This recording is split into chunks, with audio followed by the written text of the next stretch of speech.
We did it. Hey, Dylan, how you doing? I'm very well. Thanks for having me. How are you? Very well. Welcome to the Social Butterfly, everybody. We are doing it a little bit differently this week. We've gone live. We're tuning in, or if you are tuning in, you can find us on YouTube, a couple of different Facebook pages, and also LinkedIn. So it's very good to have you guys here. Today, I'm super lucky to be joined by Dylan, who has been we've been in and out of each other's professional lives for a couple of years now. We met on the Dent program, and then you've come along and done an academy of mine, and here we are having a chat about all things business and athletes. So Dylan, I know, got there in the end. I'll get the words out. So Dylan is, as we've discussed, and I'm sure he will correct us, is the brains behind Southern Cross Athletics. I'd give Sam Jarrett that title. There is another partner to the crew, and Sam's not with us today, but Dylan is representing Southern Cross Athletics. And just to give Dylan a bit of an intro, he is dedicated to helping athletes score sports scholarships in the US college system. He's all about mentoring young athletes, providing top-notch preparation and guiding them through their entire college experience. His goal is to help them earn a scholarship, but also more importantly, their degrees while they're over there in the US, right? So if you're an aspiring athlete or a sports fan, I'm just curious on how education and sports can come together. This episode's for you. So, hey, Dylan, welcome. Thank you. Great to have you here. You've got a lot going on. Super interesting world that you work in, all on sports scholarships for generally Australians. Generally, yeah, we have worked with a few kids in the UK. I've had a Brazilian client before.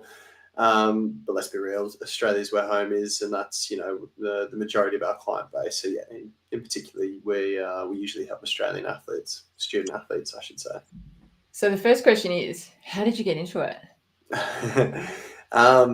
It was an interesting one, right? Like I went through a massive recruiting agency back in the day, and they sent me a letter to my house. I think long gone are the days where lead generation comes through a letter in your house. But no, wait, we could open that conversation up. It's still letterbox drops working for a client of ours right now. Oh, really? Okay, there you go. Yeah. What are they doing exactly? They do renos, but they literally letterbox drop and then wait for the calls to come in, and they've just hired a VA to take the call. So there you go. I think I've got a new lead gen idea. I'm just going to go knocking around all the houses here.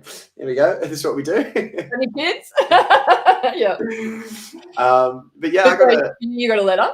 Yeah, got a letter come through the mail saying, "Hey, come have a trial." We send kids to America on sports scholarships. Football was my life growing up. Loved all sports, but the older you get, and you can't spread your wings and do so many sports. You sort of niche yourself into one, right? So football was mine, soccer, as I should call it for maybe our American audience. So yeah, got offered to go and have a trial. I didn't really back myself that much. I was kind of going, I'm going to go. I'm probably not going to get picked. Whatever, I'll just go for shits and gigs sort of thing. I remember I went out, had a trial, kind of, what's the word I'm looking for? Outdid myself. I scored a hat trick in the trial, and I was a bit like, oh, okay, like this is played quite well here. I wouldn't be surprised if I get a call up. And then got a call into basically the recruitment agency invited me to like a serviced office. They sort of pitched me. It was short, it was sweet. Sort of sold me the dream on, hey, come to the US, etc. And it was all well and good, but the time there wasn't a whole lot of information on the front end. I had no idea how long my season was meant to be. I had no idea about accreditation, the different associations in college, etc. I was just a young kid that was like, bang, I'm gonna jump into this head first. So off I went. I only got one scholarship offer, and it was an old school called Tennessee Temple that eventually shut down, which kind of needed to. The facilities were poor. I'll never forget, I got there on my first day and walked out onto the pitch with a load of other English lads that were all in the same boat as me, and we were a bit like, what's this? It was, our pitch was like an old car park with like 6 different types of grass growing through it, and we were like, all right, play on, here we are. And throughout my first year, we kept going off and visiting different schools, and we were playing away and rocking up to all these beautiful campuses. And I'm like, well, the grass really is greener on the other side here. I'm going to go and try and get a transfer. So off I went. I spoke to my coach. He offered me more scholarship money to stay, but I was made up in my head that no, I'm going to go and seek a different experience. So off I went. I was speaking to coaches. I was building my own profile, doing video footage, etc. And I just sort of understood sort of how this game works, what coaches are looking for, what your grades need to be, etc. And eventually I got a transfer to a school called Bryan College, did my extra 3 years there, graduated, had a great football team. I had teammates that signed pro contracts. But whilst I was over there, it was a little, light bulb moment. It was like, hey, I played with so many good kids over here in this country that just didn't know that this pathway existed. Why don't I go home, start my own thing, do things a little bit differently, provide a bit more support, a bit more of a service, and sort of help kids get over there and, have the same experience that I had. I got so much to say around that. Yeah, sorry, I've gone on a bit of a tangent there. I'm trying to make sure my next answers a little No, not at all. I want to go back to the letterbox drop because how old were you then? I was first year out of high school, so probably 18. Okay. So how old are the people that you're working with now? Depends. We work with kids as early as year 10. So the earliest is probably about 15 to about 19. That's the sort of age range we work with. See, in my brain, when I hear scholarship, I think, high school. Yep. Yeah. So, but you had finished school when you got one. Correct. Yeah. It's all for college. Yeah. University. So you got a scholarship to go to uni to get the degree. Yeah. So 18. All right. Got it. So you've been playing locally and for local teams up until you're 18? Yeah. So I've done a bit of like the National Premier League, like the representative stuff.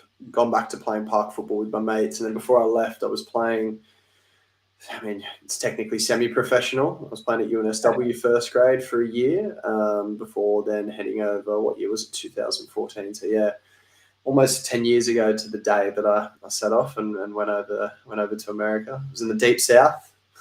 Oh, so much to ask you about that. The experiences would have been incredible. But I want to get back to, I love the path. So at 18, you get the letter, you go and try out thinking, I'm probably not going to be okay. But where I'm trying to get to is the confidence in you to do that. I wouldn't have had the confidence to do that at 18, right? Yeah. So you were already playing some form of state level or at least a level, and that's where you got the confidence from to go for something like this when the letter came. Yeah, look, if you understand the sporting world throughout the youth space, everyone goes and has trials from like under 10s to under 20s.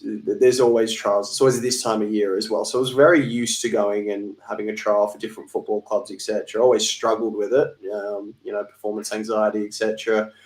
Never fully backed myself. And to be fair, this one I went into just no qualms. Just didn't really care if it came off or not, and probably played with a little bit more freedom, I guess. Yeah, it's funny how that happens. Okay, So then you got selected and you go over. I've got to ask you, what did you study?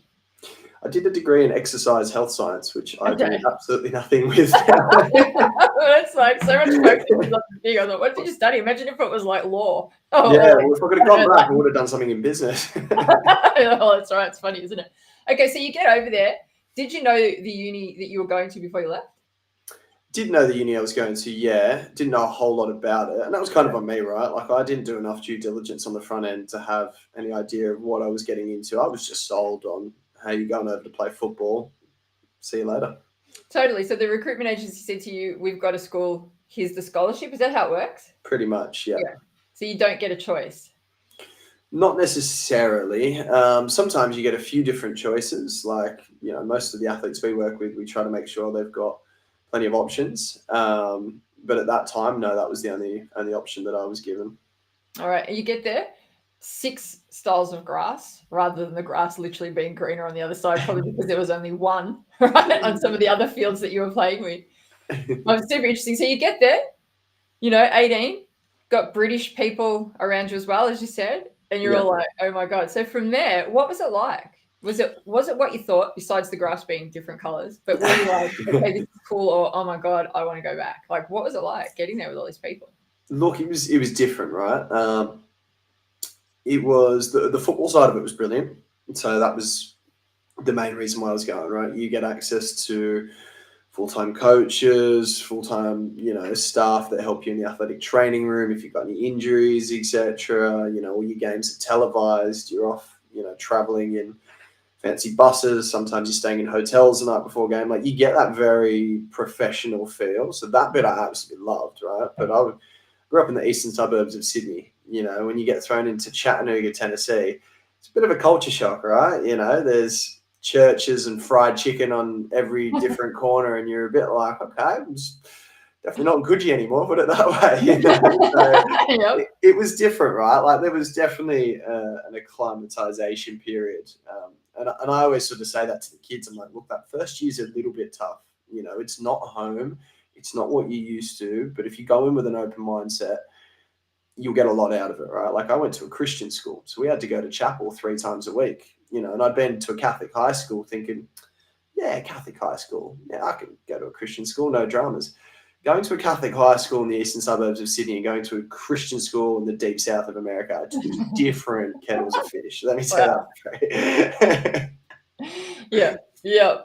For the singing alone, right? I grew up in a Catholic school. The singing alone, right? Oh, mate, there was singing, there was tears, there was hands in the air, mate. You name it. But look, it was great. It was a really good eye opener. It was a good cultural experience for me. I did really enjoy it. But there was that period of, okay, wow, this is how these guys do things, and you kind of got to be accepting of that. Like, you're a visitor in their country. You just got to be accepting of it. Oh, completely. That's what you go there for, right? Yeah. So that it isn't home. Yeah. So then you got to being exposed to coaches, and that whole professional scene would have been incredible, right? So that's what you went there for. Was that what you expected? Yeah, I think so. Yeah. I think the football side of things was definitely what I expected, the coaching, etc. Especially more so when I moved to my second school. We had a really good coaching staff. We had a really good team. We were top 10 in the country at one stage. So yeah, I definitely got that high level coaching, that professional feel when I moved to my second school, Brian. And to see yourself on TV, was that cool? Or was it after a while you kind of like, whatever? I'm not going to say TV. Look, so some of our kids, they do consistently play on ESPN, which is very cool when I turn on the TV and I'm watching them run around.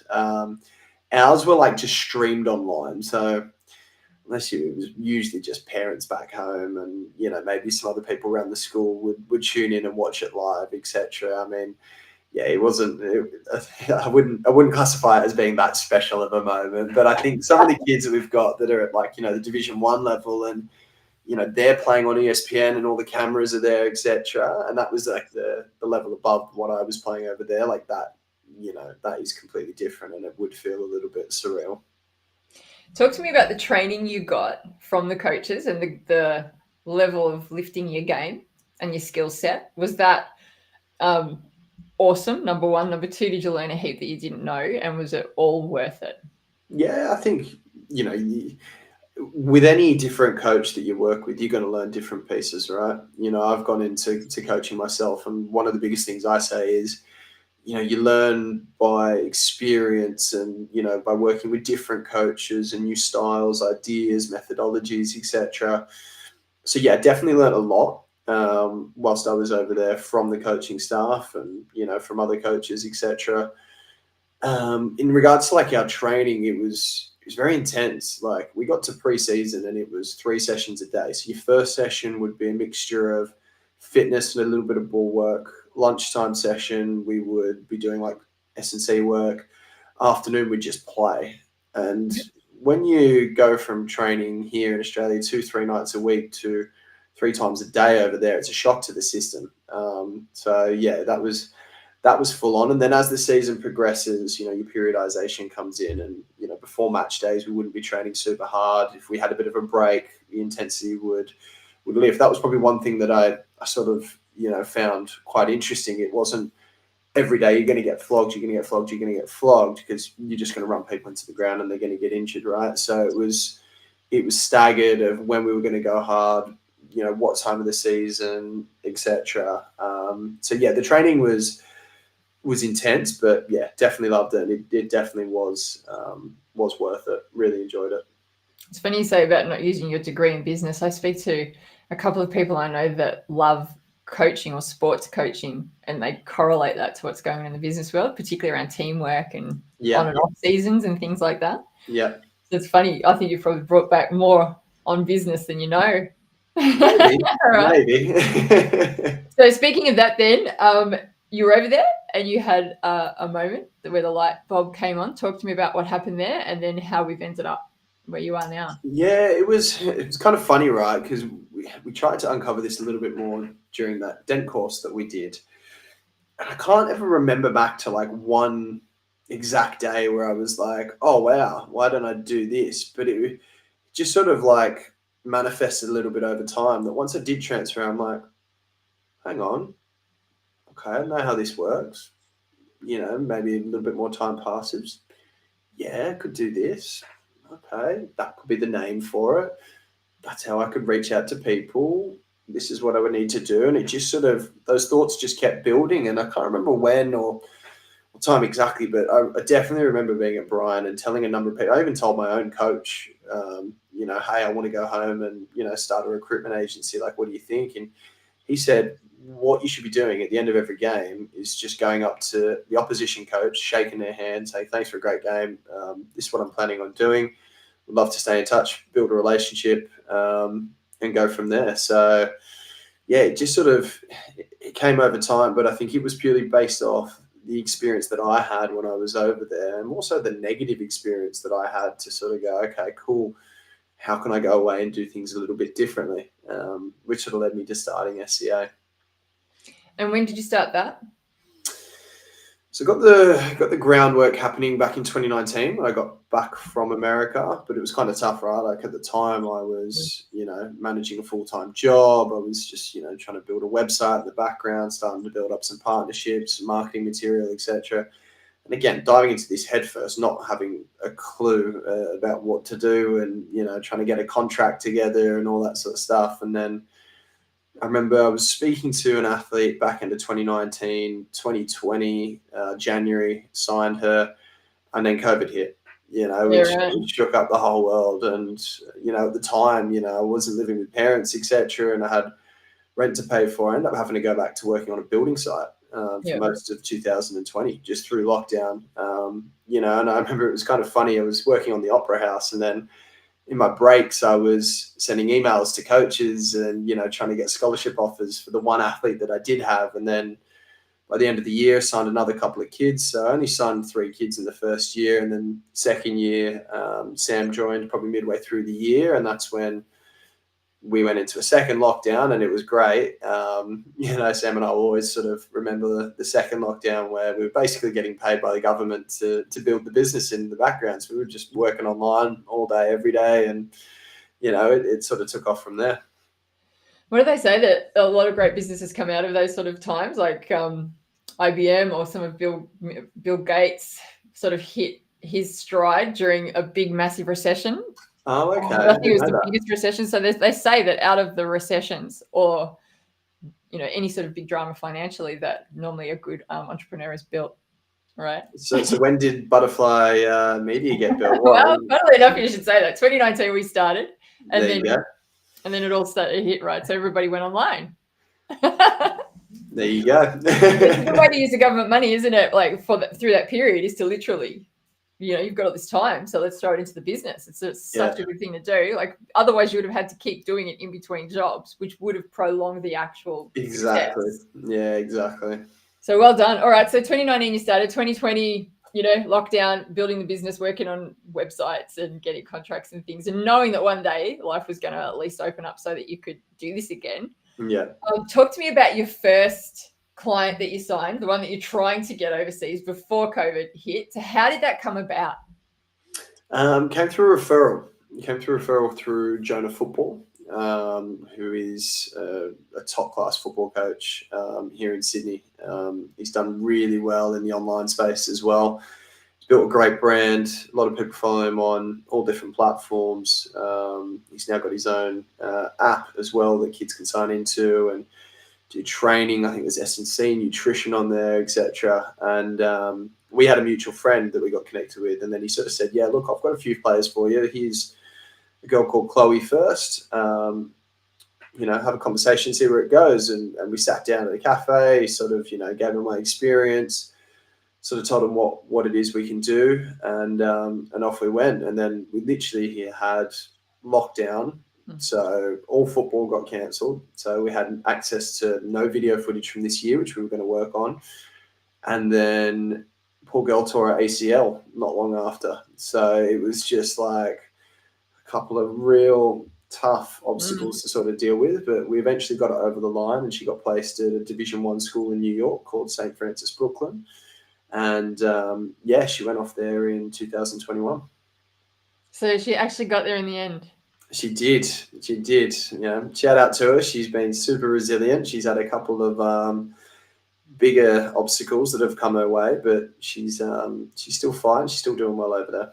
Well, it sounds like she's already had the biggest ones, but life throws things at you.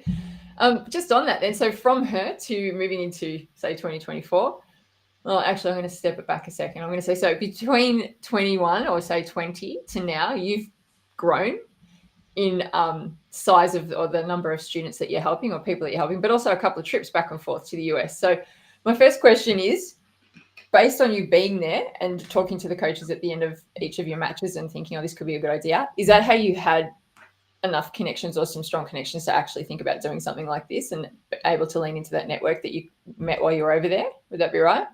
Yeah, but I also just backed myself because I saw when I transferred, all these people have got their contact information plastered all over the line. So if you can back yourself and actually pick up the phone, and call someone and say, hey, this is who I am, this is what I do, you'll see that the results will come from that, So I actually started the business. Yeah, I had a bit of a network, but I knew if I could source good, talented players here, it was going to open up the door to so many more schools. And, since then we've placed a kid in an Ivy League school, for example, and again, it came from just, the parent backing me when I said, look, your son's good enough, give me the opportunity, I will go hunting and let's see what we can get.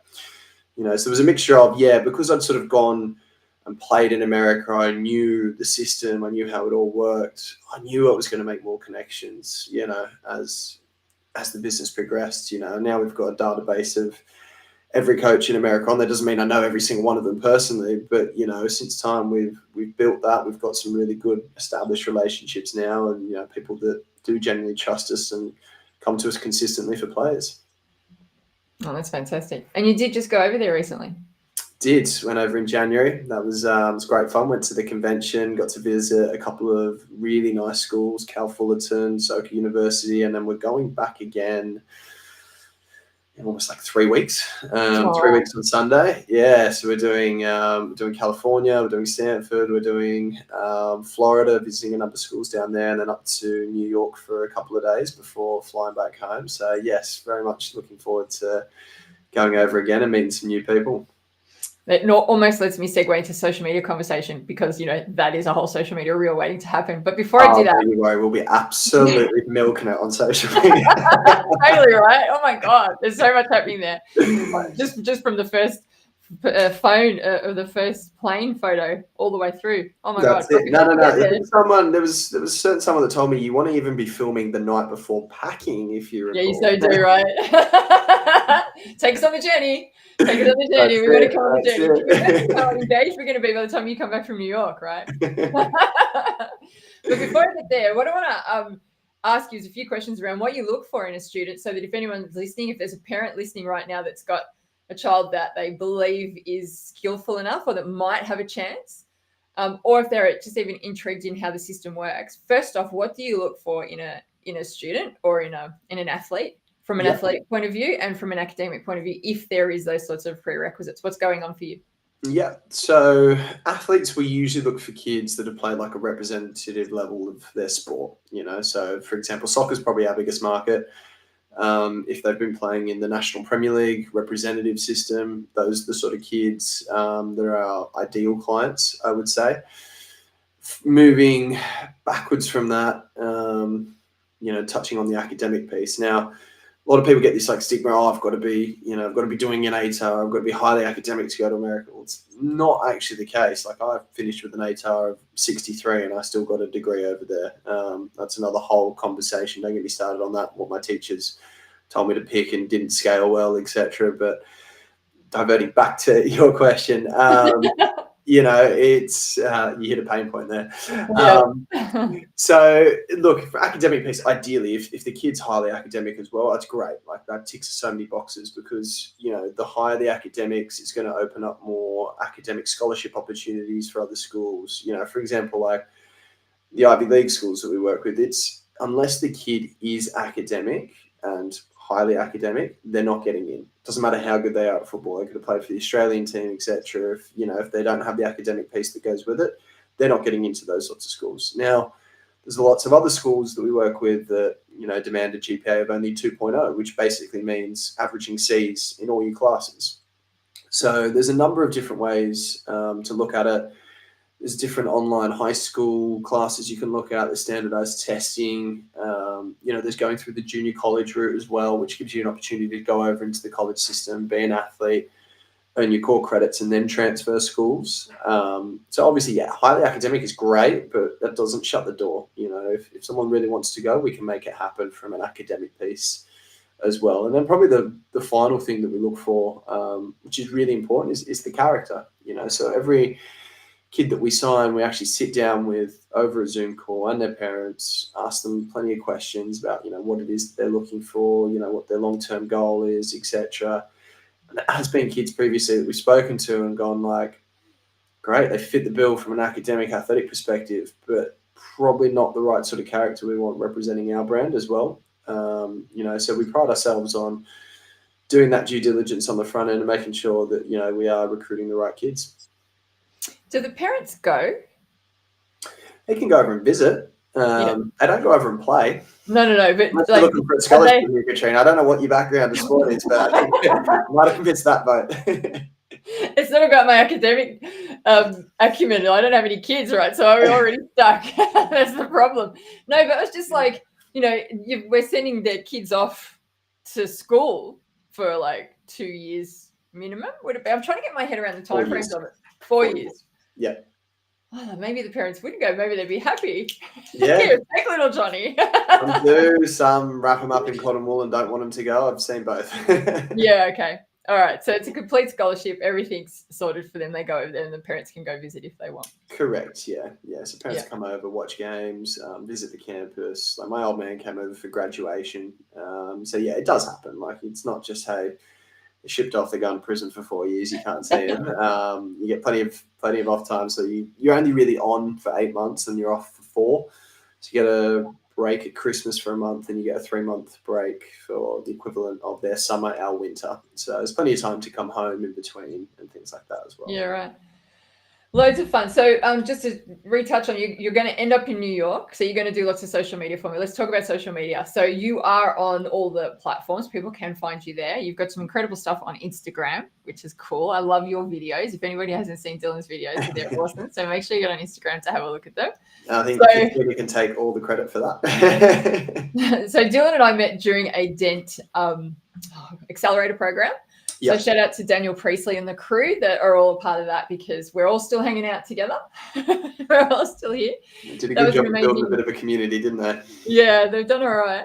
And then Dylan came along and did the Social Academy with me where we take socials to sales and do a whole heap of things around using the internet to build a business. So thank you very much for that, Dylan. And in that is where we had some fun where Dylan did a lot of video work and we actually learned heaps from you because you'd come on and share some of the ways that you've been making videos. And I'm like, oh, there's a new app. Or, gee, you make it look easy. So do check out Dylan's work on at least his Instagram account. I'm sure you're sharing it everywhere. Yes. Of course you are. Instagram is probably our biggest, but yeah, I probably a little bit slacker on other platforms, but yeah, we're getting there. Just send it all out, right? Send it out all at once. So you are going to take some reels and some video footage and whatnot of while you're away and share it into your stories. So that definitely, yes, we will be. We can see all of it. That'd be great. So before we wrap up, tell me, are you currently looking for some students? And is there any particular types of people? Is there anyone that we can be looking out for you? over the coming months? Always. It's mostly just anyone that's sort of interested in this pathway, right? Like, obviously, yes, we are salesmen in our role. You know, we are selling a 4 or 5 year commitment. You know, it's not just a simple purchase of, hey, buy this pen. You know, and I always say, like, it's got to come from the kids. If they genuinely want to do this, then yeah, we can make it work from them. But you know, we don't just want people that wishy-washy, just kind of want to go through the process, see what options they can get. Like, if you're committed, you know, you're committed. And yeah, we're always looking for top level athletes, you know, kids that want to represent our brand, that want to go over and do well.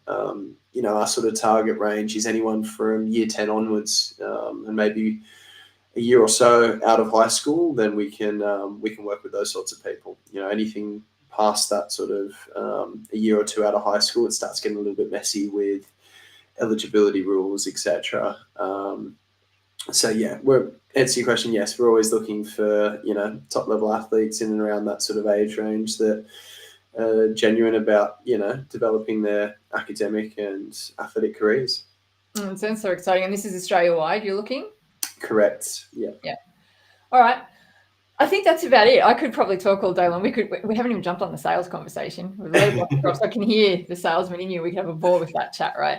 But we'll leave it there. I love a good sales chat, but we'll leave it there. So if you are a parent listening to this and you have one of your children that you think could be a good fit, or has spoken about maybe looking at scholarships, or maybe you've looked at it, get in contact with Dylan.